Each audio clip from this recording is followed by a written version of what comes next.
वृंदावन के जंगल में दो अनाथ भाई बहन रहते थे। दोनों एक दूसरे के सहारे थे। दोनों इधर उधर ठोकरें खाते फिरते थे। उनके माता पिता एक गंभीर बीमारी से गुजर गए थे। तब से गोलू चिड़ा का ध्यान टोनी चिड़िया ही रखती थी। दोनों भाई बहन रोड के किनारे भीख मांगकर अपना गुजारा करते थे। कभी कभी तो वे दोनों भूखे पेट फुटपाथ पर सो जाते थे। एक दिन दोनों भीख मांगने के लिए निकल पड़े। थोड़ी दूर जाते ही गोलू चिड़ा बोला, दीदी मुझे खाना दो, मुझे बहुत तेज भूख लगी है।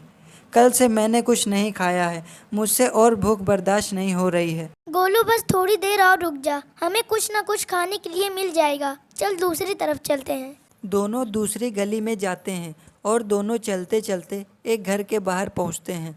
वहां एक टुनटुनी नाम की चिड़िया खड़ी थी।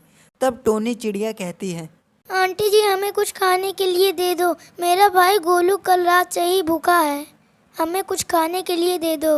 अरे भागो यहाँ से, जब देखो तब मुंह उठाकर चले आते हैं, भागो यहाँ से, मेरा पूरा दिन खराब कर दिया। तब वह दोनों वहां से चले जाते हैं। गोलू चिड़ा भूख से बेहाल था।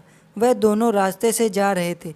तब उन्हें एक चिड़िया दिखती है। वह चिड़िया फूल बेचने का काम करती थी। तब टोनी चिड़िया बोली, दीदी हमें खाना दे दो, भगवान आपका भला करेगा, मेरा भाई एक दिन से भूखा है। वो सब तो ठीक है, लेकिन तुम्हारे माता पिता कहाँ हैं? तब दोनों उदास हो जाते हैं और कहते हैं, हमारे माता पिता एक गंभीर बीमारी से गुजर गए थे। ये कहते कहते वह दोनों बेहोश हो जाते हैं। तब वह चिड़िया उन्हें अपने घर ले जाती है और उन्हें एक बेड पर लिटा देती है।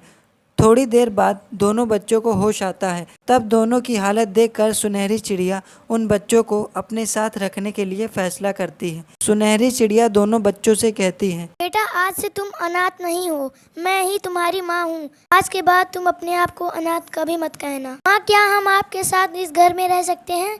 हाँ बेटा जरूर रह सकते हो, आखिर मैं तुम्हारी माँ जो हूँ। कहकर दोनों अपनी माँ से लिपट जाते हैं। सुनहरी चिड़िया बोली, चलो अब मैं तुम दोनों को खाना खिलाती हूँ। सुनहरी चिड़िया उन दोनों को भरपेट खाना खिलाती है और अगले दिन से दोनों अपनी माँ के साथ फूल तोड़ते और बाजार में बेच देते थे। ऐसे ही एक दिन दोनों फूल तोड़ रहे थे। तब उन्हें अपनी माँ की चीखने की आवाज़ आती है। तब दोनों अपनी माँ के पास जाते हैं। तब उन्होंने अपनी माँ को जमीन पर पड़ा पाया और उन्होंने एक सांप जाते हुए देखा। दोनों समझ जाते हैं कि उनकी माँ को एक जहरीले सांप ने काटा है। तब टोनी चिड़िया कहती है, कृष्ण भगवान हम दोबारा अपनी माँ को नहीं खोना चाहते, भगवान नहीं खोना चाहते।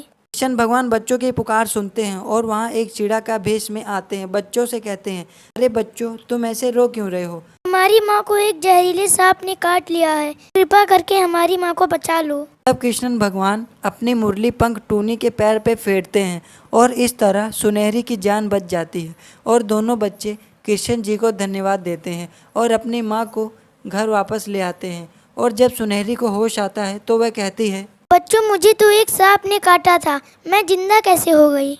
तब दोनों ने सारी घटना अपनी माँ को बताया। तब टोनी बोली, बेटा वो कृष्ण भगवान थे जिन्होंने तुम्हें साक्षात दर्शन दिए, लेकिन वो चिड़ा के रूप में आए थे। तब तीनों ने कृष्ण भगवान को शुक्रिया किया। तो देखा आप सबने, अगर भगवान को सच्चे दिल से याद करो तो भगवान स्वयं आकर आशीर्वाद देते हैं। अगर आपको ये जन्माष्टमी की वीडियो पसंद आए तो इसे लाइक करें, सब्सक्राइब करें।